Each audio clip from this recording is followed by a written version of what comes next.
true compassion includes wisdom, right? It's not just in all cases give everybody everything that they want because you love them. I was living in Barcelona in the summer of 2014 with my best friend at the time, Tim. And Tim was sort of in the earlier stages of struggling with an alcohol addiction. And he's later found rehab and he's clean now. But at the time it was like, I didn't really know the extent of it. I just knew Tim was like really fun and liked to party. And it was probably out of hand, but whatever. So we're living in Barcelona, and I've never really been a big drinker, but in those days I'd have like a glass of whiskey maybe once, twice a week if I felt like it, and like sit out on the balcony and have a drink and look out. And so I buy this bottle of Jameson, put it up in the cupboard, and I'm thinking, okay, this is gonna last, like the summer probably.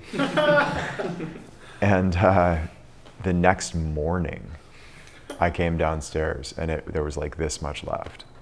I was like, what's going on, man? Because I never saw him take a drink.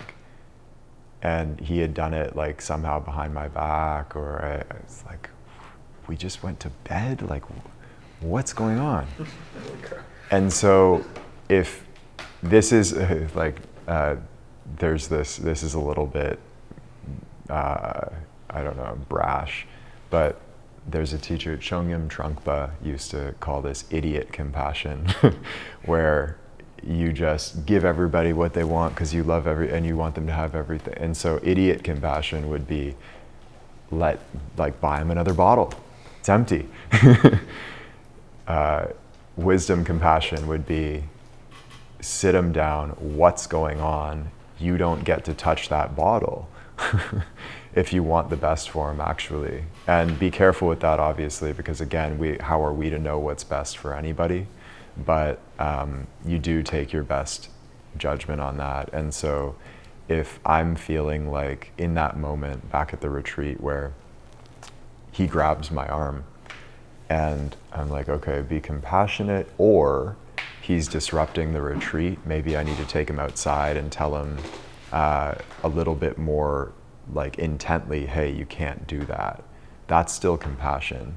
But and also it's just by feel too, as well. So if you're ultimately like completely compassionate, then you're kind of untouchable in a sense to other people's energy, and the right answer seems to present itself in those moments too. Somebody. That just reminds me of a call we had once, and she called it the hard edge of love, because I was having a hard time with some scenarios in business where I had to let some people go, but I didn't want to like hurt them and take away their income and stuff like that. And it was like this weird battle, but I wanted them, and you basically explained to me though that to develop this hard edge of love where they're slacking, falling behind, it's hurting the whole, and by not letting them go as well, it's hurting their progress and growth, because obviously they need to go and find what's right for them. And that just kind of made all this make sense. Like the compassionate thing is to let them go and to let that kind of take its path, And so that was huge for me.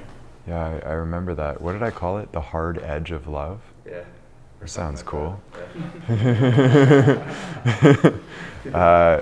Yeah. And it's true, right? Like, if somebody's not doing a good job at something, the compassionate thing isn't necessarily to just let them keep doing it. It's like, hey, sorry, but like find something that's right for you. And has something happened after? Have you heard from them, or do you know? Yeah, they found a new job and they're happier, and it's simpler for them and they like it. So yeah, it's great. Yeah, exactly. Okay.